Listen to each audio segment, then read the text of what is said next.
1,000 licensed professionals all over in US and Canada. And not only that, but we are very diverse, not only diverse culturally. You can see here, we speak over 60 languages as a whole company, okay? Our average age is actually much younger than the traditional industry. We're able to attract people from all walks of life. So our average age is actually in the 40s, okay? Compared to the traditional industry, is people you see at the bank or investment firms and financial advisors, you probably see that they are in their 50s or even in the 60s, right? And last but not least, we come from all different walks and different backgrounds. You have right here in our office and in all the offices across the country, we have business owners and housewives that join this campaign. We have, engineers, but also we have students. We have some people that didn't graduate at all, but also people with multiple PhDs, right? We have people that are traditional business owners. We have people that work for corporate America. What brings us all together, okay? What brings us all together is our financial literacy campaign. So overall, all of these agents, just our team alone. So World Financial Group is an entire company, but who you see represented today on the screen, we make up about at least 50% of the entire company, World Financial Group. So we occupy about 600 offices all over US and Canada, okay? And this is specifically out of the 600, we asked a lot of them to combine today so that we can have this great event where we have a big crowd in all the locations. So we have over 230 offices that are registered because some offices combined together that are listed here today, okay? So you can see, these are all 230 names or 230 cities of the offices that are joining us. Some offices have multiple cities in there, but why don't we take a quick, a glance to see who are the different offices that are on. So we're just gonna randomly spotlight, but I saw like Alaska on here. I see all the way in Canada, like Winnipeg and Saskatoon. I see the small, I see Fresno, which is in Central California. We're just gonna start spotlighting you and wave when you see yourself on the screen. So Winnipeg, if you don't know what it is, that's right above Chicago in Canada. There's Saskatoon. Looks like they rented out a high school gym. That's awesome to host the financial literacy campaign. Look at this. We have Anchorage, Alaska. Looking great, okay? Awesome. Almost like 20, 30 people there. Go ahead, just keep spotlighting and going back. I see Flushing office on here, okay? All the way in the corner of New York. I see Weston. All right, Weston office, which is in Toronto area. We also have Largo, which is in Maryland. All right, so I know I'm going faster than the spotlighting, but we're just gonna keep going, okay? I see Jupiter. Hi, Jupiter, that's Florida, right? We got Phoenix in the house in Arizona. Wonderful. And West Palm Beach. Wow. Thank you for coming here instead of going to the beach today. Look at Philadelphia. Look at that beautiful hotel ballroom. Wow, I could see like almost 100 people there. That's beautiful. Okay. Oh my gosh, so we have so many. Rotary Street, we have, I can see Sugarland, I see Largo. So anyways, we don't have time to spotlight everyone, obviously. I went 200 offices, but at least if you're sitting in one of the offices in these locations, you can see that we are what brings us all together today, right? So, okay, we will go back to the slides for now. Thank you so much, and we will see you all again very soon. Some of the other offices will be highlighted when we have speakers later. So, as you can see, all over US and Canada, what brings us together today? We are here because we want to build a new industry. Oh, okay. Anyway, so we want to build a new industry, okay? And I'm sorry. Yes, I changed my order. My bad. So, out of the 73,000, and just our team alone in 2023, we had over 2,300 promotions, okay, over 2,386 promotions. People able to achieve new accomplishments just in 2023 alone, new ones, okay? And also able to have new income milestones over 1,000 people, okay? So I know maybe you look at 70,000, but it doesn't include the people already hit those milestones. Okay? These are just new ones. So basically we want to show you that we have been growing tremendously every year, especially last year was a record year for us across all the different categories. And we have people travel the world with us. We have, in total, every year, we go to a different country. Sometimes we bring 2,000 people, sometimes it's 5,000 people. In total, since we started this tradition, as I was mentioning to you, every year we travel, we have brought over 53,000 over the last 10 years, go to different countries such as Jamaica, Thailand, Japan, Israel, Vietnam, Egypt, etc. Okay? And there are some trips coming up this year even that you can be part of. And last but not least is that we are, not only we want to do this financial education for our own family, but we also want to help people in need, right? And give back to those that need it more than us. We believe that even if you're not financially free, you can still help somebody lesser than us, right? So for example, we are the #1 corporate referrer of the spring membership with currently 3,000 members giving every single month, not just one-time donation like 3 years ago, giving consistently anywhere between $10 to $100 a month every single month. We also have partnered with nonprofits like International Rescue Committee, CWA International, Feeding America, Food Banks Canada, etc. That we have, been able to contribute over multi-million dollars, not just as a corporate, but as a community. Meaning the people that are sitting next to you, some of your own friends and family, contributing little by little. We believe as a community, we give back is much stronger than a big corporation just give a check when they have a profit, right? And so here, as I was mentioning, what brings us all together? Okay? What brings us all together? All these people of different age groups, different backgrounds, different languages. We come here because we want to build a new financial industry.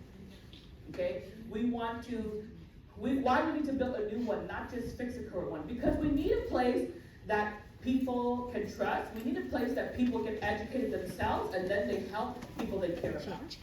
Okay? Why do we need a new financial education industry? Because we see major challenges right now. Okay? In our Saving Your Future book, which you can receive a copy if you like to after this presentation, but look at the picture in U.S. and Canada. Okay? So since we have both countries here, I'll read the first one. In Canada, 54% of Canadians are living paycheck to paycheck. 35% say it's challenging to feed themselves and their families. And 64% are not on track to save enough for retirement. In the U.S., the picture is even gloomier. 64% of Americans are living paycheck to paycheck. The average American household credit card balance is about $10,000. And nearly half of Americans between ages 55 and 66 have no retirement savings at all. Isn't it ironic that in U.S. and Canada is considered, both of them, one of the wealthiest countries in the world, but yet we always have money problems. We work hard all our lives, but retire poor. Financial issues we do so much to raise our kids just to see them finish college with a lot of debt, and then debt ends up becoming an endless way of life.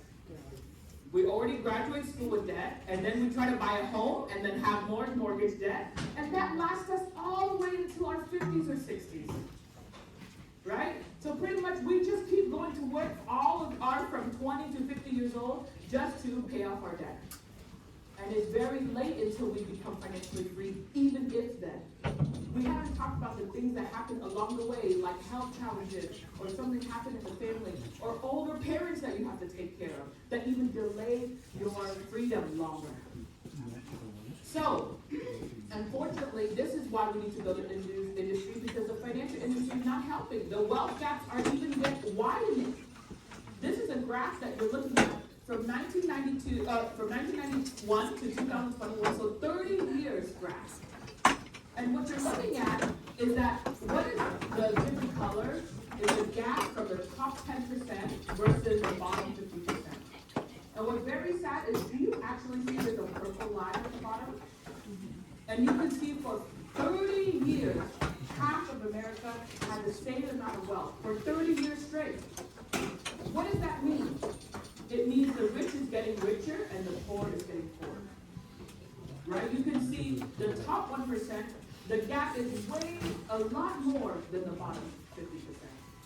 So basically, the minority own majority of the wealth.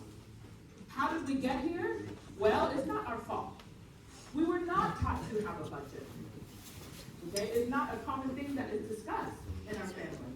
We were not taught how to make financial goals for emergencies, for retirement. All we were taught when we were young is make sure you get straight A's and try to get to a good school and then get into a good job.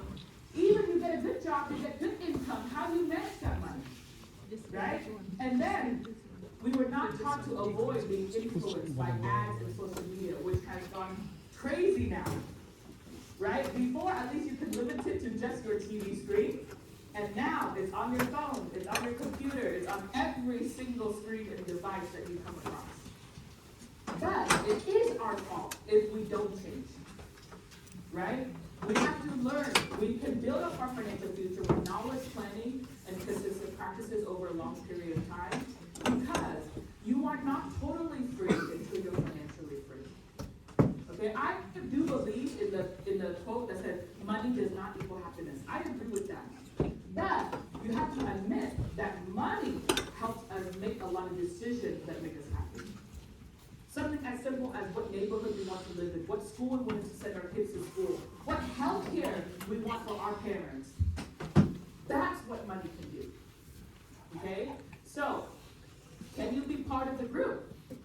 Okay? And did you know in the US and Canada, right?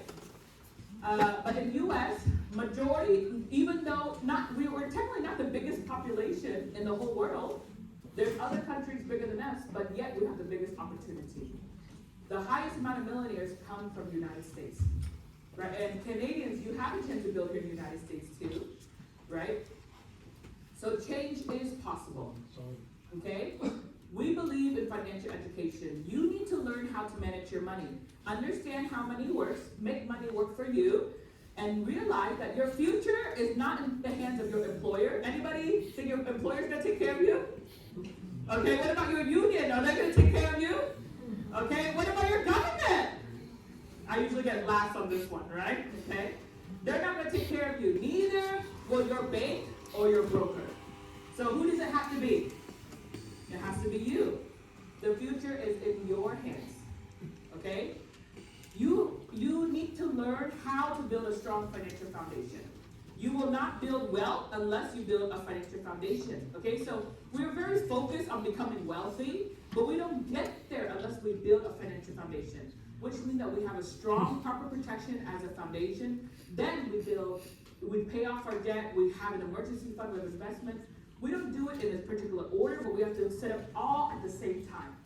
What we see happen a lot in America is when we get out of school and the hot, trendy stock market, whatever is right now. Used to be the hot investment was, what is the little stuffed animal? I forgot, with a TV. Teeny babies, thank you. Right? Remember when you used to buy that as an investment? Okay? And then, then maybe during COVID, it was the hot stock of a movie theater or a gaming company. And then now there's things like cryptocurrency and etc. I'm not trying to say anything are necessarily bad entirely, but it's that did you build the financial foundation the right way? So how many stories you hear that they take their whole life savings, some of them even take out equity from the mortgage to buy those investments. So it's not about should you invest? Absolutely, but you should also have a proper financial foundation, okay, and learn how to diversify. So like building a house, you have to build it from the ground up, okay? And look, we do it slowly. We're not going to get you rich tomorrow. We go from financial insecurity and eventually move to financial security and then become financially independent. And some of the stories I'm going to highlight today are examples of that. Okay? So we do financial education in topics like increasing cash flow. Oops. Off.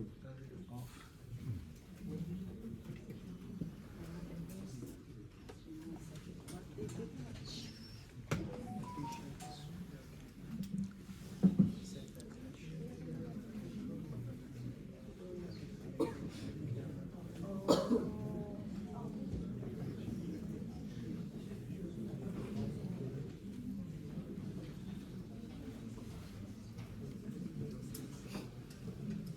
going on, Ali?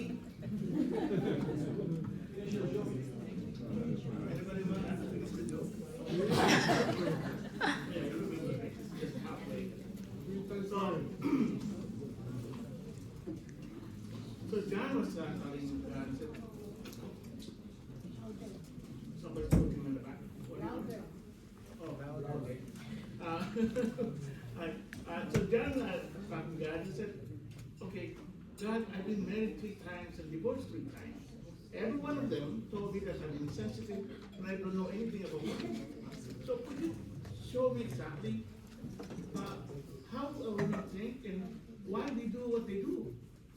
And God came for me and said that bridge, you want them 3 lanes or 5 lanes?